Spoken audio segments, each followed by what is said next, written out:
achiel.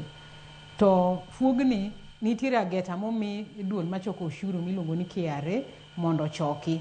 To king'iyo lwasi ma wantiere the economic environment mar pinywa mar Kenya, ohande mang'eny ok dhi maber, manyiso ni jochoko osuru bende jachoko osuru be kan moro ok bi chopo ageta mare. To kokochopo ageta mare to wabedo kod fuok, manyiso ni fuogno nyalo sudo kowuok e trilion achiel cha ka wachopo seche kinde mabiro timo supplementary budget to ywayore malach kapo nono ni sirikal ok oduoko piny gigo manochano timo. Nikech ka koro in gi fuok to in gi yore ariyo minyalo konyo godo fuogno.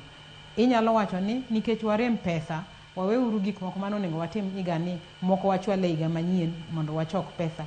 Ka ok kamano to ni ka gin gik manyaka tim to koro wadoguru kendo mondo wamany jok manyalo holowa pesa. Mano ema miyo hola medore kendo kinde ka kinde, as long as wabiro bedo gi budget ma ok en balance, manyiso ni ok oromre gi pesa ma wadhi choko kendwa wawegi, to wabiro dhi e hola. To hola no biro medore ameda kamano. Tasewacho kacha ni hola ni kod nyinyo to gi wiye miduoke go. Koro gima medo ga samoro hola no bedo mang'eny, the consolidated fund miwacho no, en wich miduoke ga gono. Nikech wayudo ni samoro waologa gope to atamalo miduoko gi godo yudore ni malo kipime kod gope mamoko ma maybe pinje moko holo. Koro mano miyo nengo mag hola go bedo man malo, sana sana kapo ni exchange rate marwa odhi malo mopogo kipime kod Kenya shillings. Ero kama na inya kanyo hilero heyo makare. To kata kama nyako rumga juang ka budget bende isomoga bende wangiga ni nitiere pok mopogore he bad migepe mopogore na nyisi kanyo ni shilling trillion 4.8 bende en budget mohiu paro bende medo choki kotenre kod dwaro makamano e kor gwenge mopogore he pacho kae. To pok makama kanyalo mona chiwoni kaka pok makama bro bedo kadhine migepe mago mag sirikal. Sirikal mamalo bro bedo kaido kanyo shilling trillion 2.8. Od bura iwacho ni parliament bro bedo kaido kanyo shilling billion 48.7. Nitiere bad migao mano mar doho mong'ere kaka judiciary bro bedo kaido kanyo shilling billion 30.4. Counties magwa nyakorom gajuango chune gi kanyo pok mar shilling billion 420.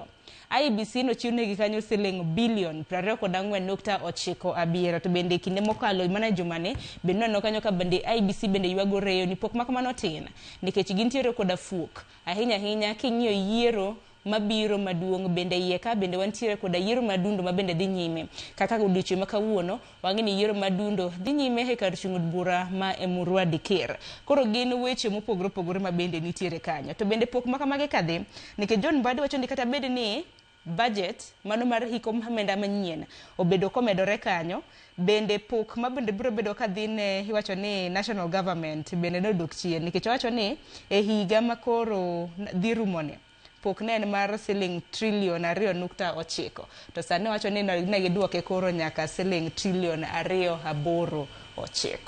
Akeni Banada en mane madimede wi mano nikech counties bende wacho ni counties don no ka koro pok mano mar hiko omenda madhi chako no mi kanyo shilling billion 420. Te hiko omenda madhi rumone counties no mi shilling billion 415 manyiso ni iduoko kamoro pesa mane wiecha imedo ne moko.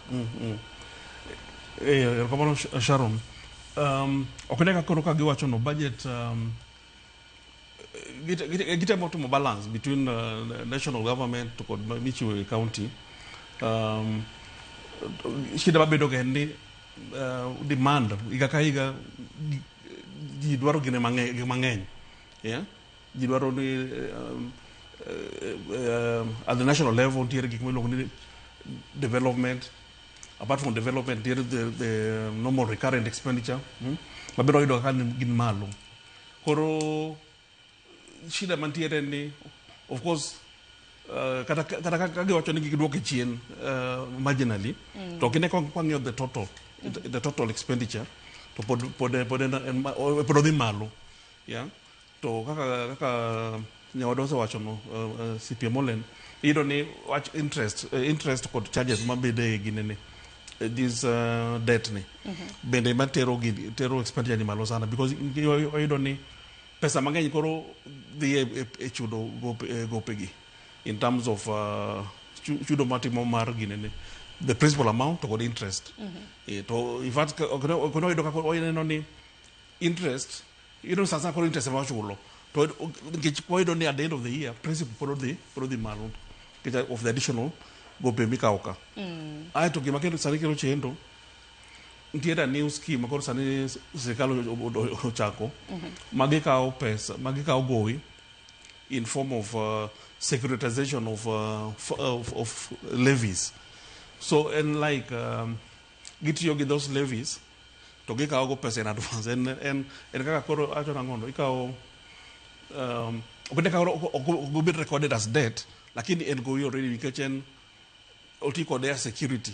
Some of these levies this jako tiyo go as securities makawo additional debt all of securitization mag debt to maybe is another concern what the World Bank ne wacho ni mondo wange the correct amount value mar debt dware mondo wakaw magite nyaka moko mobedo mokaw through securitization mag future levies mag the collect koro gwanyalo wacho in short en ni okonya wacho no dok piny general podonyo wacho nani expenditure pod odhi malo in total kech mane maketo pressure pesa monego obedno wachoko to iyudo ni pesa mwachoko nitiere kiwango moko wanyalo dhi mokadho kanyo despite the efforts magitemo timo kata gitemo dhiro KRA mondo omed collection to nitiere limit kech tax en a function of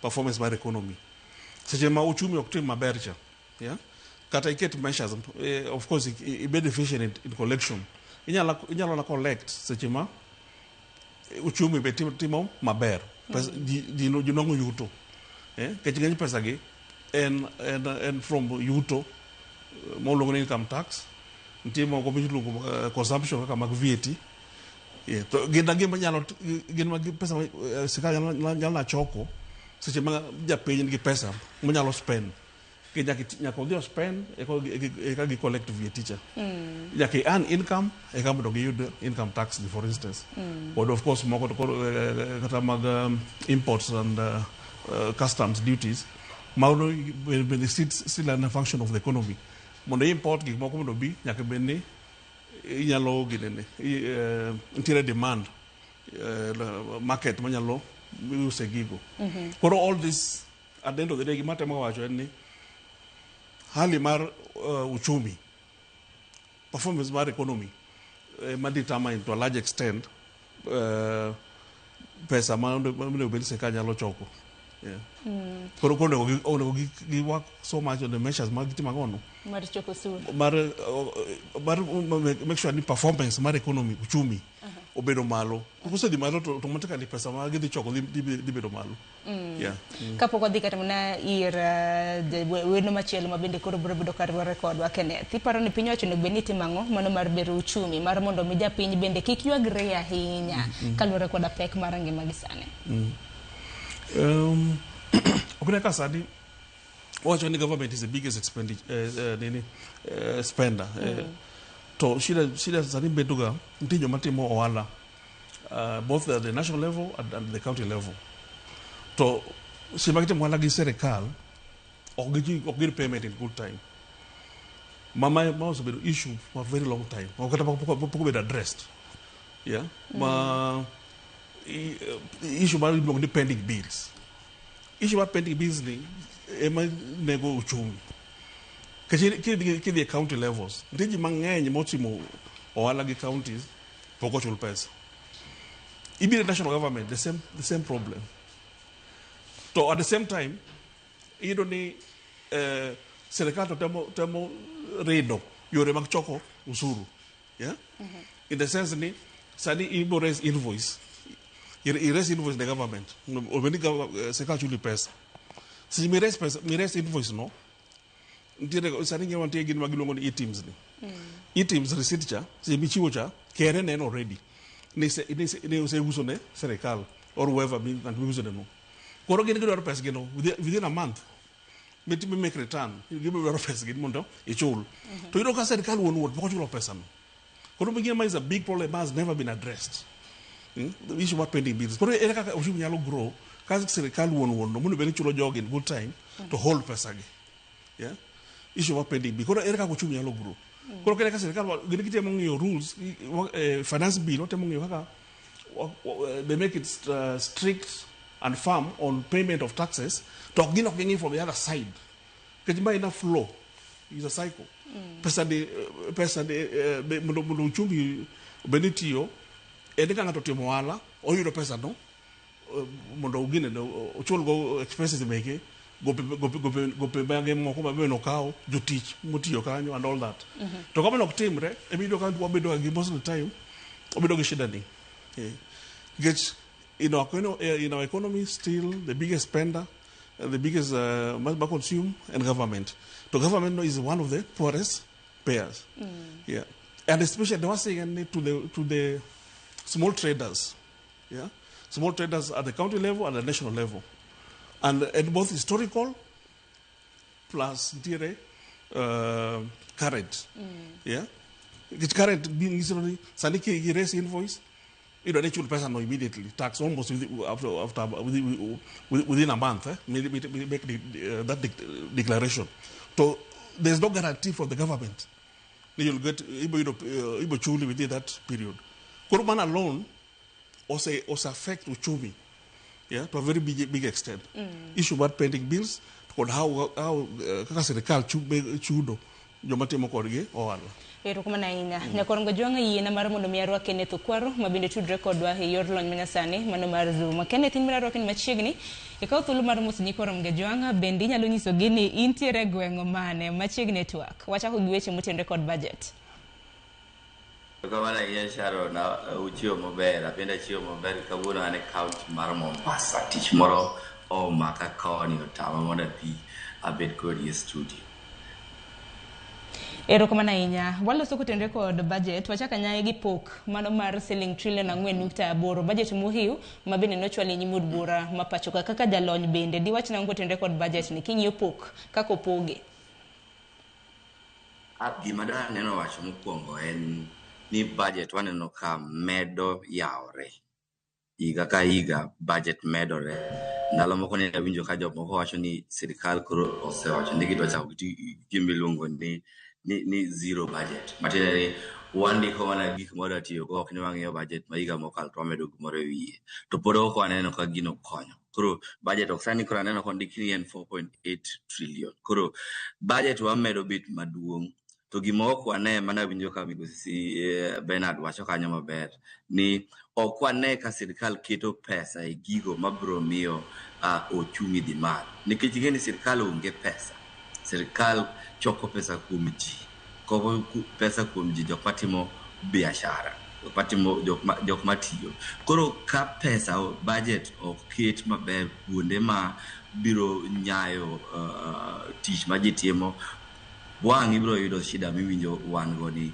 giketo KRA mondo ochok oshuru mang'eny to KRA pile ka pile ok chop ga target margi ne wan gi supplementary budget nu winjo to gimomiyo supplementary budget bet one of them and ni giwacho ni KRA bro choko trillion makama iga mokalo no ne ok gichoko 90 billion according to target mano meki ok gichok target no nikech idhi manyo osuru kuom ng'ano ma ok otimo biashara mondo profit malich koro kata sani waneno kondike budget ni KRA onego beni collect gimoro 3.6 trillion mondo odonje budget ni to wang'e wasetimo analysis ni 10 mokalo manyiso ni iga ka iga sirikal wacho ni KRA bro collect makama to KRA ok chop ga target koro wabro ng'iyo kaka budget ni dwaro neno ni ang'o ma gikete ochumi mamiyo sectors mage mabro miyo ochumi nyal maber maka jok dhi collect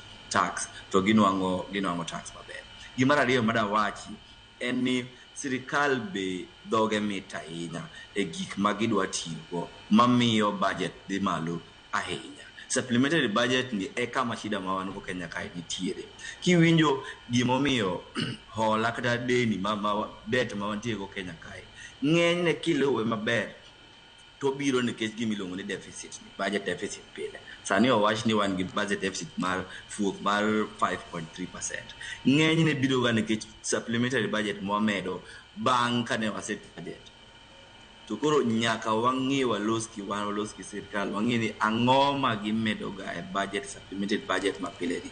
Nikech sama gitimo analysis gi to budget balance ma giwach ni wan gi deficit mar 5.3% ma ok rach. Ka giloso gi IMF joka neno ni ok rach. But bang'e ka wang'i timo analysis ni tiyudo ka wakalo wamedo 390 billion makoro mago medore e hola kata medore debt ma wang' kendo higa ma wabro chulo. Koro an da gombo neno ka sirkal temo keto pesa kuonde ma biro nyayo uchumi maber. President moko mokalo osega temo keto gik moko kaka stimulus ma medo pesa e uchumi madonjo kuonde ma jitie. Kibaki ndalo mane Kibaki odonjo piny no oketo pesa moro kanyo matin mano ore constituency step ma ji oneno ka pesa nitiere to pesa moketi masiala keto ema konyo uchumi mondo bi malo. Kata Uhuru ndalo manyoche nitiere covid no neno kama no manyo pesa moro matin oketo e uchumi. Mano e pesa madonjo e lwet japith. Mano e pesa madonjo e lwet jabiashara matin man Kisumu mano mabei man Siaya. Mano e pesa makoro ka KRA duogo higa to wacho ni ne wachoko maka nikech gikonyo activate kata catalyze economic activity. Mar adek madawachi en wach mar sirkal osebedo ka kawo pesa kuom bengi mantie Kenya kae ndalo mang'eny. Ndalo moko nyiche gawacho ni gisechako punguza kata gisechako reduce pesa ma gikawo. Sama sirkal kawo deni kata kawo pesa kuom bengi mantie Kenya ka, gima gitimo en ni gimedo bech interest di malo. Koro jogo mane dwaro tiyo mane dwaro dhi kawo pesa e bank moro amora mondo okete e biashara gi ok nyal.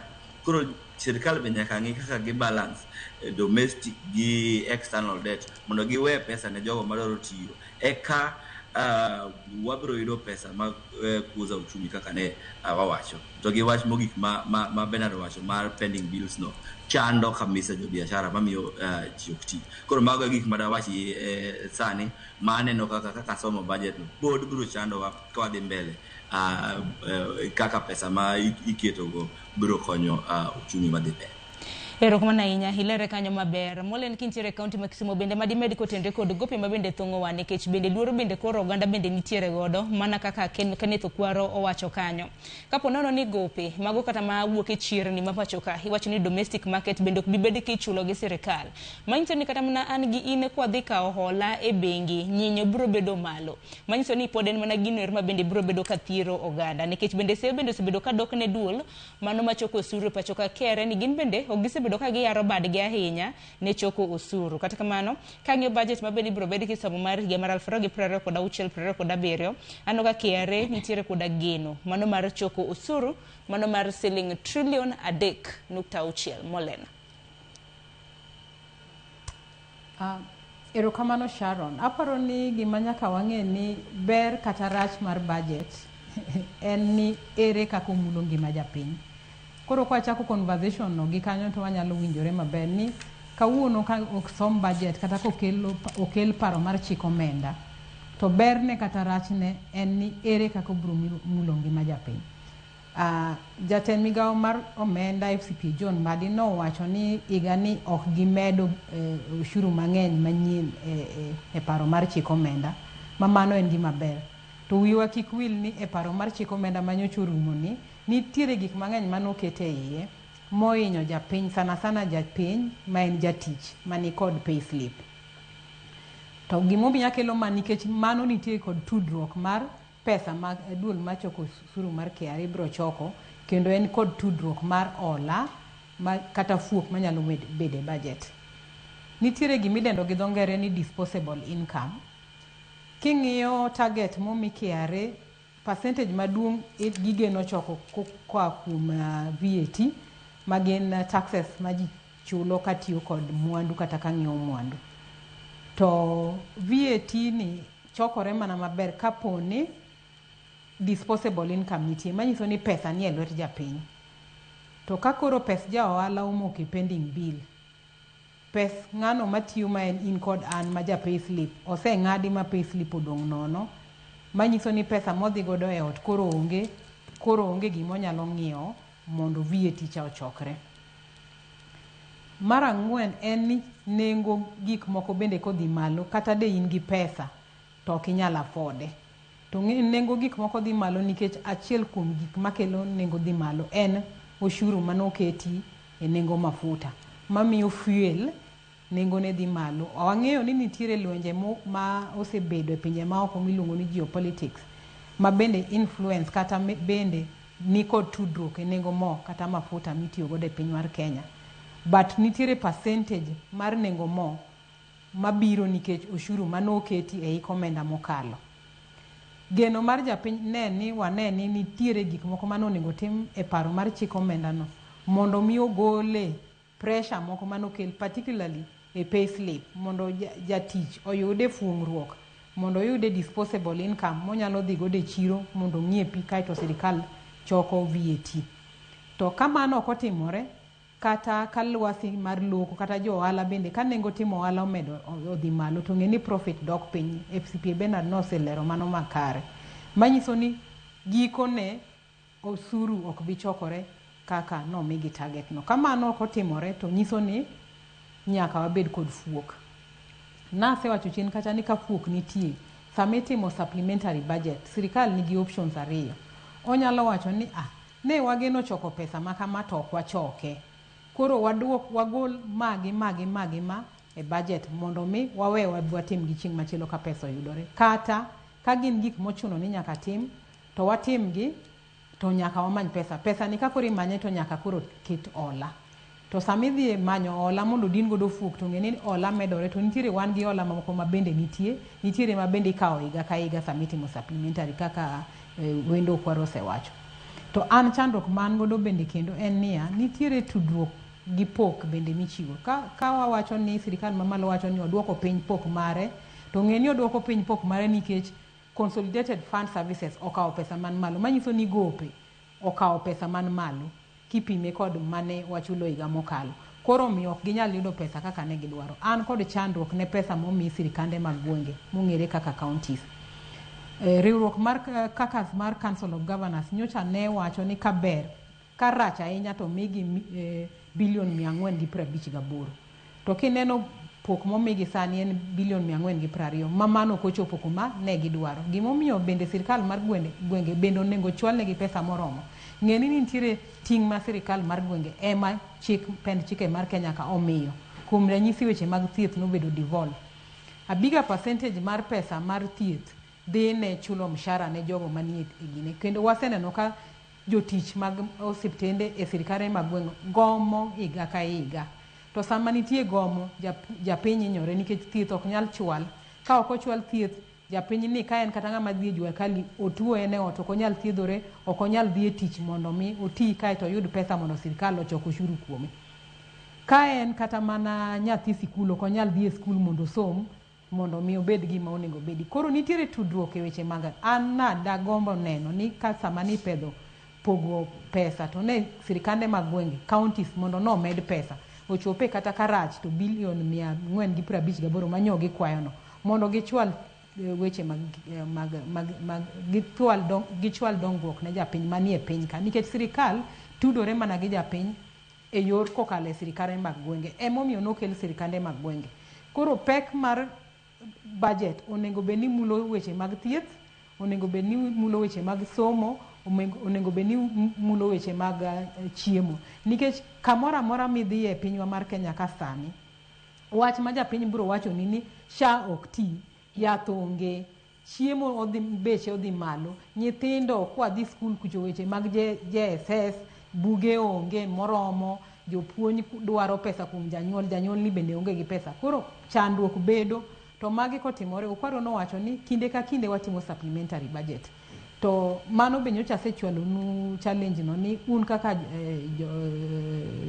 journalist onego wa focus wang'e ane to supplementary budget ni ang'o manie iye kendo manyocha ne onge kani pedho budget e ndalo manochak mondo japiny bendo okole iye mondo ng'e ane ni ang'o momiyo waloko supplementary budget, ang'o manyien.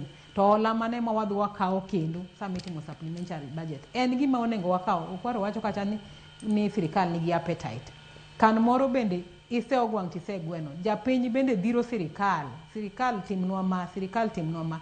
To nawacho chien kacha ni kikwayo mondo tim gimoro to nyaka wang'e ni pesa ni dhi akanye. To koro mano to ok onego bed ni en mar tij japiny, en tij sirikal mane wayiero mondo ginyal lwasi maber ma ja ohala nyalo loko godo, then oyudo pesa, then KRA choko pesa no maber, kae to pesa no duoge ochumi to luoro. Pending bills osewachi ok adwa nuoyo, and then ola kikawo kinde ka kinde kaka jolony watemo wacho ni mondo mi sirikal otem mondo gi negotiate for lower interest loans kaber ahinya to be gikawo gi e pinje maoko mondo kik gitim crowding out mar in kod an mitimo ohala kidhi e bengi tiyudo ni in as a business person iluongi ni you are a risky borrower, to kipimi kod sirikal ineno ni sirikal is not a risky borrower. Koro ka in be idhi kawo hola e bengi to an bende adhi to bengi biro neno ni omi hola sirikal to weyi, to in bende ni dwa ni loki kiyudo hola ni kinyalo bero biashara nini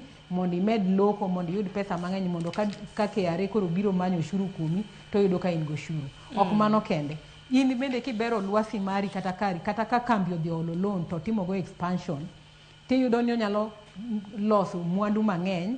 E loso mwandu mang'eny no nitiere demand no kobedo nyiso ni obro ndiko jotich mang'eny, to tich mang'eny gi ibro chul mshahara, joma chul mshahara gi koro nyalo timo gimiluongo ni multiply effect e economy mondo wawinj ka economy marwa nigi yot kokalo kuom ji nyalo timo gigegi kaka chulo ne nyithindo school fees, ng'iewo chiemo, kata ng'iewo yath ka ochopo ni koro nyaka ng'iewo yath e osiptende.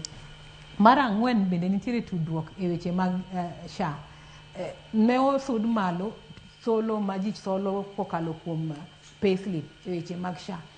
To nyi neno statistics manyocha owuok e Kenya National Bureau of Statistics kawacho ni pesa ma ichulo kipime kod pesa ma SHA miyo osiptende opogore mabor. En kod fuok maromo 50%, manyiso ni ok en sustainable kaka en sani. Though bende wasewinjo weche moko maliekore ni nitiere jok moko ma ichulo to owinjore ochulgi. Koro mago gin gik ma nigi tudruok kaka ushuru ichoko, nikech japiny bende neno ni to ere tiende ong'ada SHA to SHA ni bende ok ti, SHA ni bende ichamo. Koro governance marwa bende as a country mondo mi waber lwasi kata uchumi marwa mar piny Kenya, onego bed ni jotelo mwayiero bende tiyo gi omenda maber mondo mi kik gigo chuny japiny e chulo ushuru, nikech kaka sani japiny koro koneno KRA to dwa mana noringi, koneno KRA to manyo mana ni ere rot madalony godo mondo akwepi mondo kata ka chulo ushuru to adiye piny ma kik achule kaka owinjore. To magi biro mana nikech trust deficit manitiere kind japiny gi sirikal kata gi jotelo mwayiero e yo magitiyo gi omenda ma japiny osechiwo mondo tim godo dongruok. Erokamano ahinya kanyo lerore e yo makare nyakorongwe jonga dwaro mar muni makayo matin ote magi bina neno med orogi lai mago magot machuok redi ka uchel nono mbui mago ganda bende yudowa achiel kachiel abro bedo kasomo otego bang' yo matin ya okang' mano mar ariyo. Te okang' mar ariyo kopogore gi budget, wang'e ni budget en kaka omenda tiyo to koro omenda gi wuok kanye. Finance bill obro bedo kwa lose kotende kod paro mano mar chik mar omenda okang' mar ariyo mar mondo mwang'e ni paro mar chik mar omenda ma higane bende ochopo kata mno chope dwach oganda mapachoka. Mani penjo maduong' ahinya nyaka luore koda osuru mopogore ma bende obedo proposed e finance bill mano ma higane. Mane tok mabende biro bedo godo e okang' mar ariyo kikidi mabora.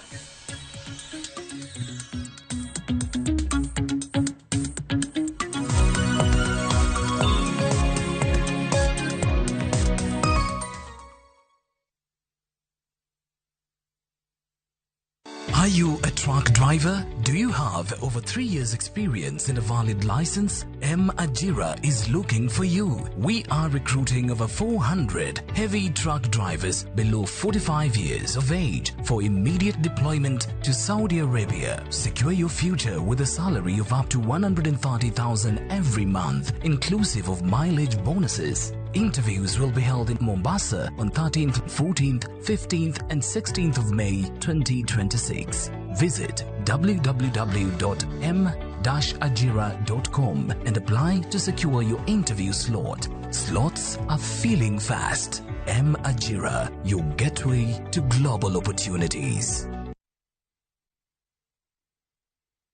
Bidwa gedo gi budget matin. Royal Mabati Factory Limited eduko mari. Yud corrugated kod box profile nengo mogojre mar ng'iny mare ok odok piny. Ka wakelo mabati manyien kodwa nyaka ma intiere nono mongi chudo moro amora. You are told send number mar 0722 638383.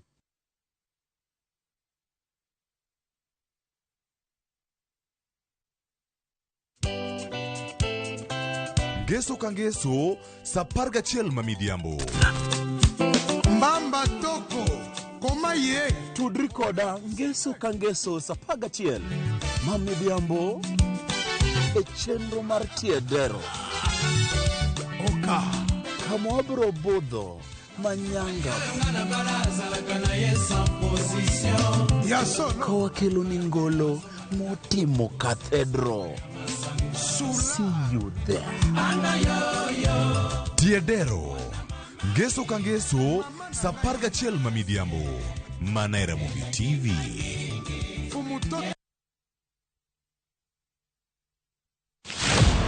E chuny weche duto, rawere nigi duola, paro kaachiel kod chia. Wajo Kenya wate but wan gi cultural background gi kuma wae gi homes wa. Ma e thor wach tich abich ka tich abich. Wayawo pap ne rawere mar winjo duondgi, mar winjo pachgi, gigo magido chunygi to kod lek magin godo. So vijendo wuon gine ma oningo gichak gimobilize themselves, gisupport each other, one another, mondo koro giyud kaka koro gin wa negotiate mbele kacha. E weche mag somo, ngimagi, tije, to kata mago mag ringre. Gichomo kanye. Sani koro nyaka jogo lok pachgi mondo ging'e ni wadwa tiyo ne jopiny. Kochakore saa 4 okinyi nyaka saa 7. An Joyce Oduor, ane jamadar mar yiejo matindo. Kik bayi.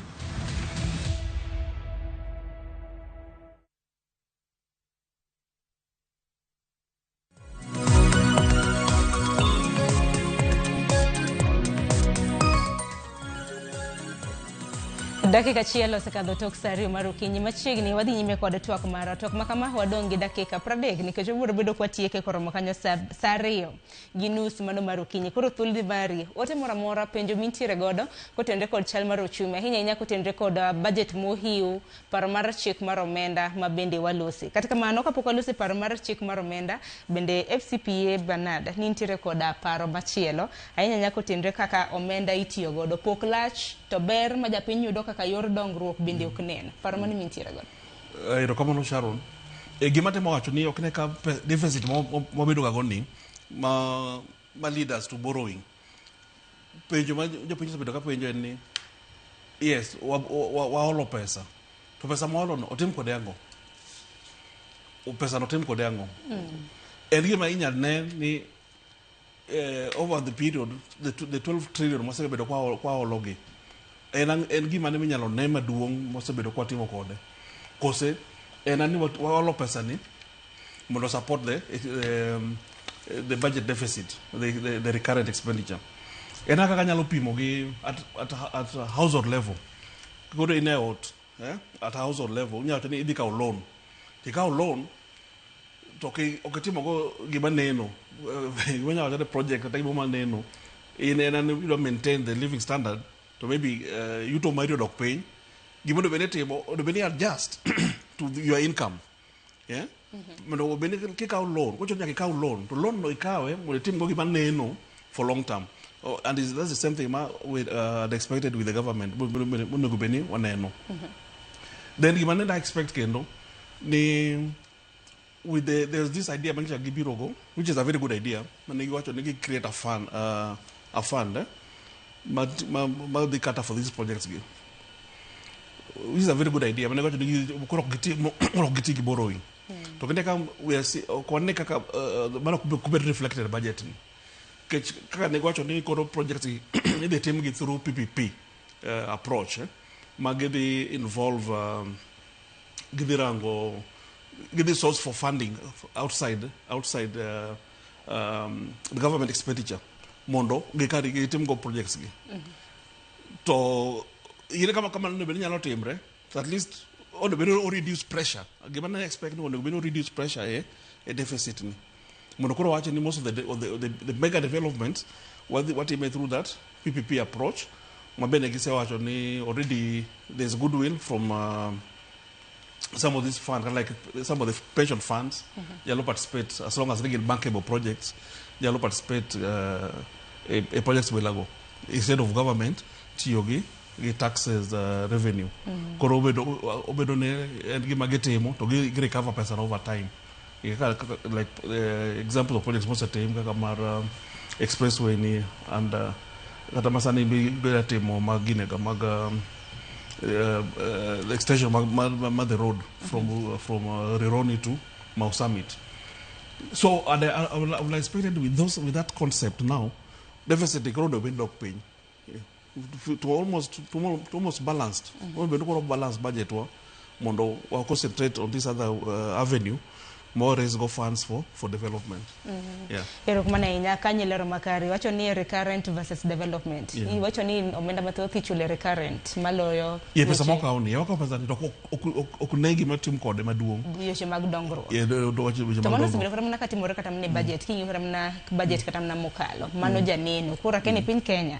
Enango maben wanyalo timo kintulu mabiro mar neno ni pesa mano mar dongro bedo ichwali yo makare maloyo iwacho ni michulo kar mana jotije ko mwanya korum ga jonga dar mar mondo bende walosa ne ko tendre kod finance bill nikech budget ok nyal bedo maonge chik mano mar omenda iwacho ni budget en ka komendi tiyo godo to pesa giwuok kanye owuok tendre kod proposals kar mana paro mopogore mabende hikete finance bill kentiere he county ma Mombasa hokwaro inene na de proposals mantiere finance bill nikech wasa neno ka finance bill pachoka chal ka gimakelo ga ngur kanyakla kod ichwanga kanyakla kod iwacho ni liet moro nikech ji dwaro neno ni proposals osuru giango oketgi e yo machal nade in proposals mantiere paro mar chik mar omenda diwach nade ero kama na inya ingeo ni ndalo mang'eny ahinya ne okwang'eyo ga ni finance bill en ang'o jo Kenya mang'eny budget e gima ne ji rito ga dwe mar auchiel ilando parliament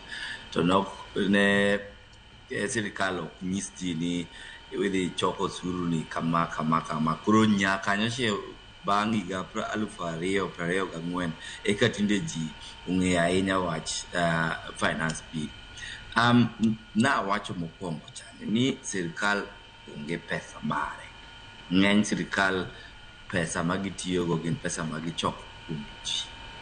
Koro budget to gisendiko 4.8 trillion. Pesa no nyaka angu kamoro. Koro ema miyo nyaka wang'i maber ni ang'o mondike finance bill makawuono ni.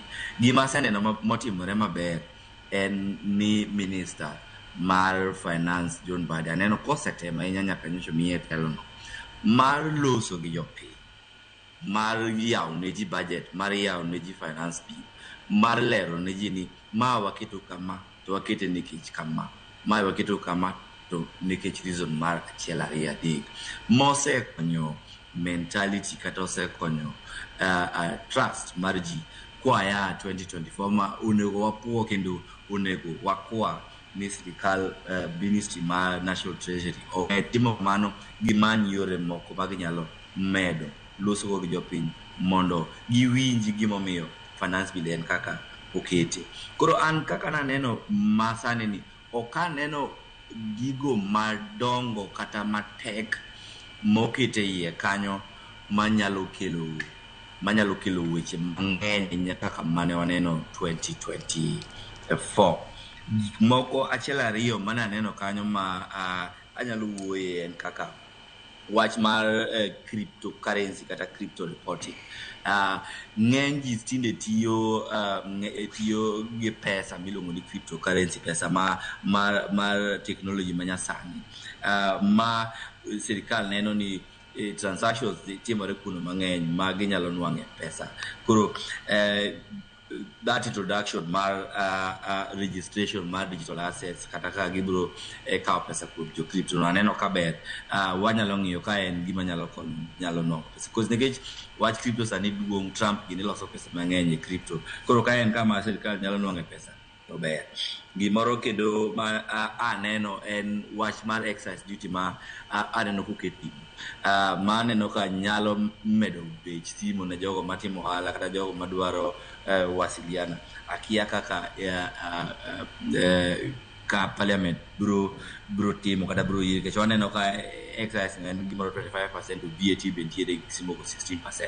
Kono mano gimane no ka bro medo beach timo ne jogo matimo biashara e area no to be jite ka nyaka sani chite ngato ni code sim itu okete oshuru alfa ka jogo ma uso mitumba kata jogo matimo biashara kanyo. Koro ka ng'iye over and above to kaneno gimoro maduong' ma sirikal oketo manyoche onge e gine mokalo. Koro miyo pod waneno wabiro ng'iyo kaka parliament ng'iye to kaneno gimoro maduong' manyalo keto line. So I think en finance bill ma sirikal nyalo dhi go mbele. Erokamano ahinya. To bende aparo ni mano oganda rito neno mabende nawinjo karamna ka John Mbadi bende nopenji kanye chenro mar duol ne exemption mano mar tax mano mar 30,000 ne jogo ek mabende yudo osuru mano mar siling 30,000 dwe ka dwe. Nango meni mano nokokete karamna finance bill mane paro mabende moko kuom oganda na nitiere godo. Kapoko winjo paro mopogore opogore kuke kaunti ma Homa Bay molen madimedi ahinya nyako tenre kod paro mano mar chik mano mar omenda. John Mbadi bende nokete kama tek odiochieng' manyoro mar duoko penjo kotenre kod kona tamala beach manek bende ijuogo e mwandu mago mtumba. Iwacho ni lewni mawuok e pinje maoko mabende chope pacho kae.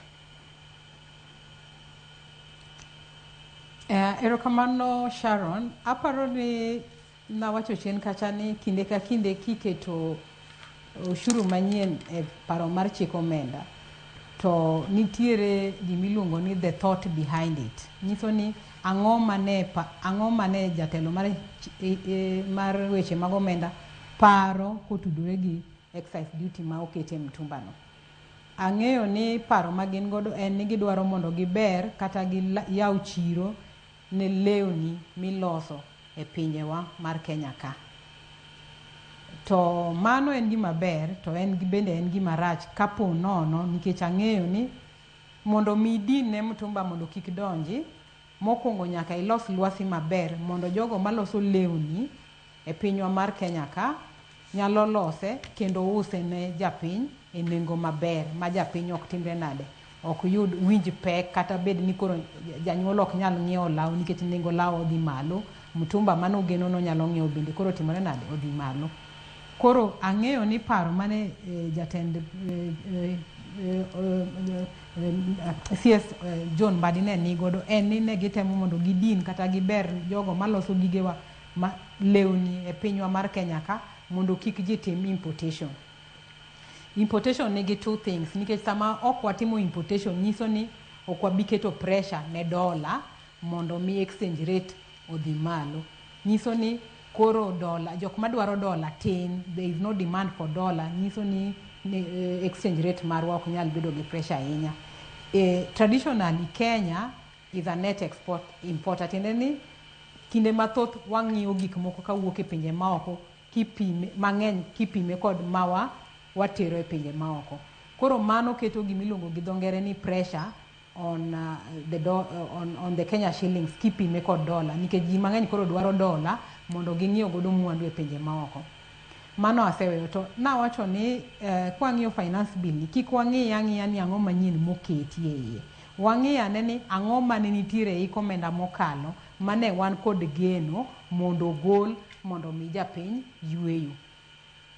Gigo mane wan godo kod geno ni nyalo gol to mondo japiny oyud yweyo thoth ji ok ogol. Nasechiwo kuom ranyisi pes kata mana ushuru kaachiel kod levies mano obombi kokale e Finance Act mokalo mane geto jatich momiyo payslip koro nodhi obedo mathin ahinya ma pesa ok nyal yudore.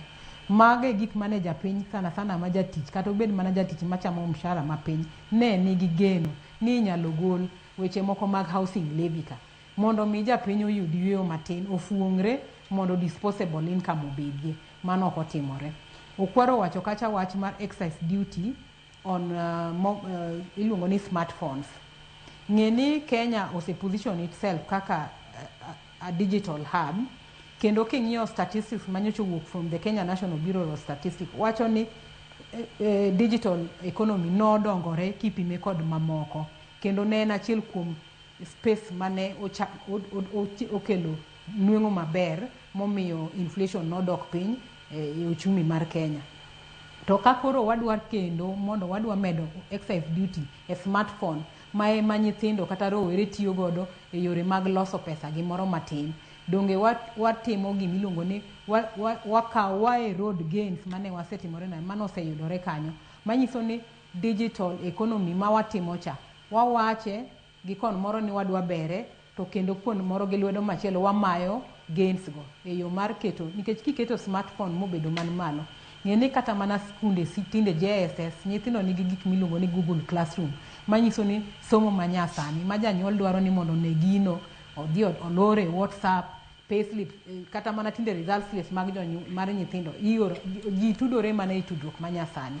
Koro janyuol bedo gi smartphone is no longer a luxury, ok en gimoro minyalo yiero mondo ibed godo. Nyithindwa kata masomo e mbalariany dwaro mondo gibed gi smartphones go mondo ginyalo kata mana Google godo, ginyalo kata manyo godo gimoro, gitimo godo research. To ka nengo no osedhi malo, nyiso ni ok odhi bedo affordable. Ng'e ni smartphones go bende mosebero kata mana gik moko mag mobile money transfers, gima sani Kenya osepuo godo nikech osebedo a leader e space no. Koro kelo excise duty no bro kelo gimoro miyo nengo mag simbe go dhi bedo malo, kaeto ok gibedo affordable, dhiri erode the gains moseloso within that space. Machielo kendo king'iyo wach mar awachoga ni kik wang'iye mana ni ushuru manyien omedi, wang'iyo ni to ere gik ma administratively ere gima duol machoko ushuru temo keto manyalo keto ne jaloko ohala pek.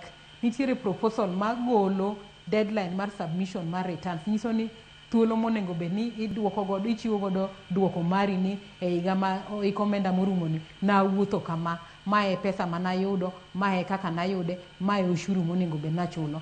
E Finance Act mokalo sani kaka en tinde ni kogik tarik 30th June higa ka higa onego bed ni ji timo dwoko no. To sani paro mar chik omenda masani wacho ni idwa ni odwoke dweche 2 mbele, manyiso ni kochopo 30th April to onego bed ni isetimo return. Wan kaka jolony wawacho ni mano ni gidhi kelo gimiluongo ni pressure ne jogo matimo ohala, nikech koro oketo thuolo matin. To bende kwa ng'iyo paro kata gima demi sirikal kata mana jatelo CS mar finance bende gi parono, ok wane ni to ang'o modhi timo, nikech already wan gi gimiluongo kata ni e-teams ma visibility mar transactions gi gimoro amora ma sirikal nyalo gombo ng'eyo chon kapok ochopo sama itimo filing, ginyalo yudo, gin gi alternatives manyiso ni nitiere route moro ma pod ginyalo luwo mondo gichop lek mane gin godo kokalo kuom paro mane giketo no. Koro waneno ni mano ok dhi bedo maber, nyaka kata mana jok matimo gimiluongo ni nil filing. Nil filing gin kan moro gin kata mana students, samoro wiye no wil kata ero bende smartphone bende koro udwa keto ni nengo ne ni malo, onge kata smartphone no, kan moro nyaka koro dhi e cyber.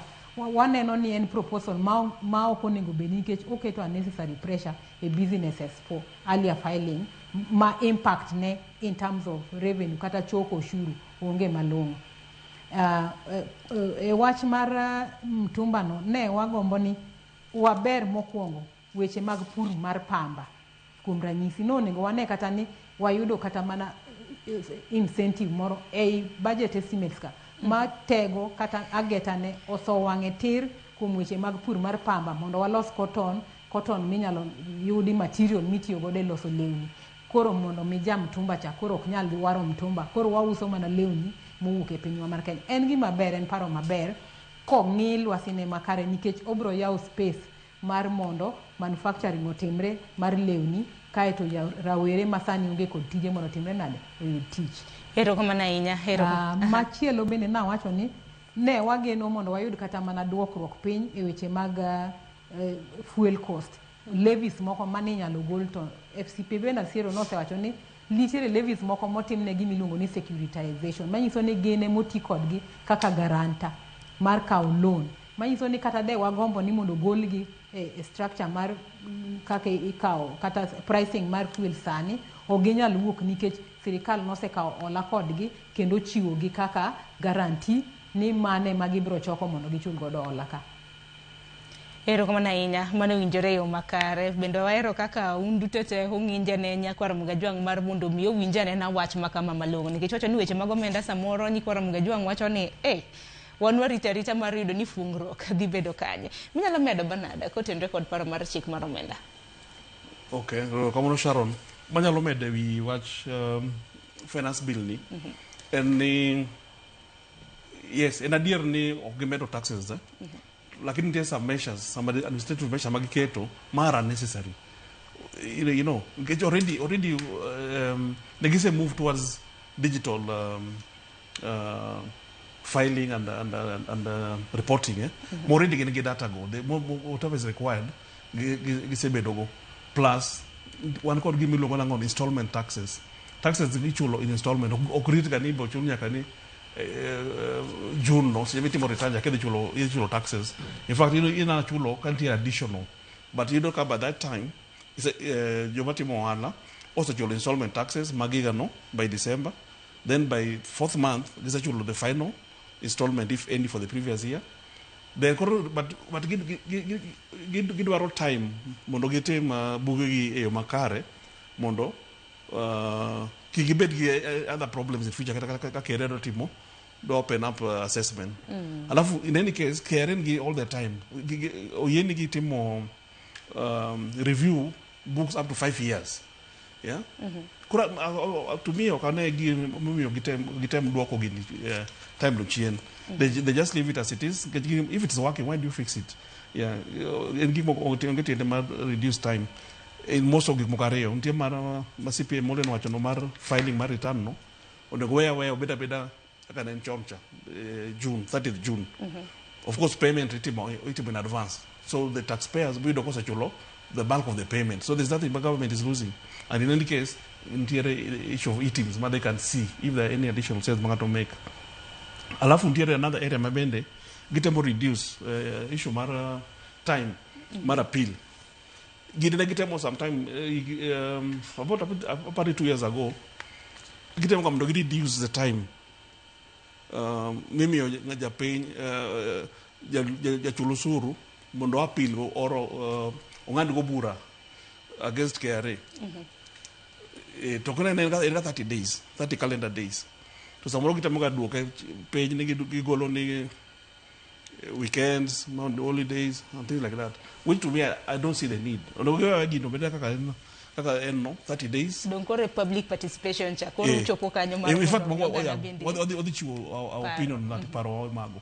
Mondo kijongeti temo create small problem.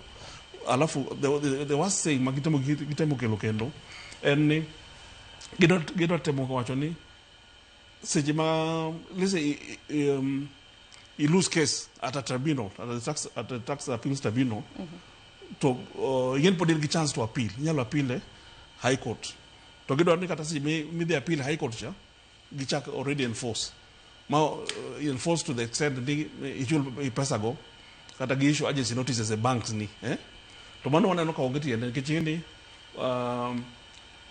and the case mangeny most be determine ni ka case of the court to you declare man was on the wrong ko ongeti ende chuno ja chulo suru mondo chul pesa in advance to podedge otima appeal the high court ko maga small things ma obuchuo pacho mondo give retain the again ongeti ende mondo get a lot of pressure the taxpayers. Ero kama na inya nyakoro ngojongo dongi dakika biero kapoko tiko twak maro to konyal tiko twak bene nikichantere gi jolony motendre kod weche mag ochumi manyaka bende anya na pachgi ko tendre kod romo mano mar dongo pinje mag Afrika mabende no rumo jumane romo mabende no bagi okang mokwongo e pinje mawacho dho Ingereza mano piny Kenya.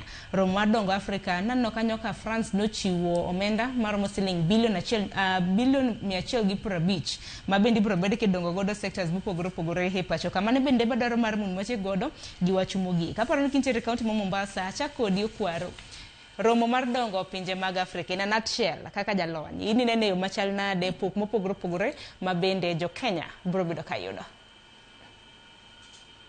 kama na inya an adwa wacho ni ne waneno kuku matin Kenya mbui to gi jo mani opposition manotemo goyo gimane kero timo this summit to gima nyaka kuonga wach ni ngeni tij ker achiel kuom tij ker mar piny en ambassador tije en dhi oko kuto to ng'iyo ni wan gi opportunity mage manyalo yudo to kelo ka pinje duto gerore mana kidhi omo gik moko kucho tikelo e pinju eka economy udhi mbele ka ubet piny maduong'. Piny mar Ingereza nobiro Afrika ka gi India gi kuonde moko e kuma ne gilose Commonwealth manomiyo gibet jomadongo. Piny mar China uneno ka pod menyo kae loso go piny mar Amerika ineno ka gimenyo mahali mondo gilos piny. Koro this summit kata kane nitiere koko mang'eny aneno ka en summit manoketo opposition Kenya kaka a leader a continent marwa kai ma jo France ko gin jok mane manyo yo maginyalo lore Africa ka kanyo joseriemgi Africa ma west. Koro wan aneno ni ne watimo maber miyo gi chance mondo gibika gima onego koro watim ni wayaw wang' wani ang'o ma wadwa timo ang'o ma wadwa yudo kuom uhusiano marwa madwa bet go gi France. Koro iwacho ni wasign gik moko 11 some agreements ma kade imiyo wang'i teng'iyo conference dina ok otimre 150 billion ok de wayudo kade jogo ne nyalo kawo summit to gitero Zambia kata gitero South Africa kata gitero mane wi mano kwaro mosainya kum ngadi nikech bende sa bende dhika rubo iwacho ni dino kwa yudo selling billion 150 ni tingeni poko kete yo moyanga ponono ne en grant kata mna ne gowi ingende contract makamano iwacho ni poko kete yo moyanga koro ganda bende pod nigi toka Gima serikali nyaka timen yango. To gini macha en high level meeting iwa wachani wadatimo magi. Koro wan kaka jofwambo gi analyst maka wan kama nyaka konjo piny dhi ng'iyo ni ang'o gango mane oketi ma wanyalo yudo kaka wan joka. Nikech wan e higa 2026 ng'at madwaro wachonwa sani ni jo France kata jo piny mano biro kwalawa malich mabiro wuondo gi mera gi gik maro wuondo go kute wachon okane wambe tinde wasomo ma wang'iyo mana jo France ko wangi ma dwaro kuma wangiso gi to wambe ok onwegi mar. Koro an mano aneno ka president ok otimo marach omiyo opportunity ma we can see what to get from Joe. But okawach ni France osebedo katimo e piny mangima gik mane gisetimo West Africa. We agree ni France tetimo gik maber e piny mar Afrika ka to kik wabet jok ma wang'gi olorore nikech kata jo West Africa go gimanyo mana interest gi wan kaka wan be nyaka wamany mana national interest wa wan uhusiano mane watimo go summit ni nyaka wang'i mana ni wan ne wadhi wayudo mane gima nyaka wapenj to gima Minister of Foreign Affairs to ok watamre ang'isi ni Trump sani ni China moyanyo pile en China nikech onge ni nitie gima gibiro yudo kuno China achiel no Canada osedhi EU osedhi koro kik wabet jok maloro nikech pinje tinde otudore there's nothing we can do about it nyaka wang'e mana ni wausiana gi jogo na tango ma wadhi yudo lakini weche moko mana online biro mana tamo wayudo benefits mane wanyalo yudo our people our Foreign Affairs give the president gima kagedhi timo agreement no gik ma wanyalo mule lwetwa kora ye kori kuom wacho ni nyaka wang nyiswa ni ang'o mondiki na neno mana kitieko ginyalo konyowa improve port mar mano gima ber ne nyalo konyo electrify mano gima ber kora nyalo wacho ng'ento we achungi kanyo aneno ka seche moko wakelo siasa ma wawacho e Kenya kai to watero international politics erokamano ahinya kwaro gumrido thuolo mano mar to kodwa kachiel kintiere county mano Mombasa molen bende dakika achiel ibina inyo na pachi kotende koda romo makama wang'ini kinde thuolo mokalo kan wachako juma bende nabedo kodi e kinde mabende summit kada mna chenro makama na dhi nyime.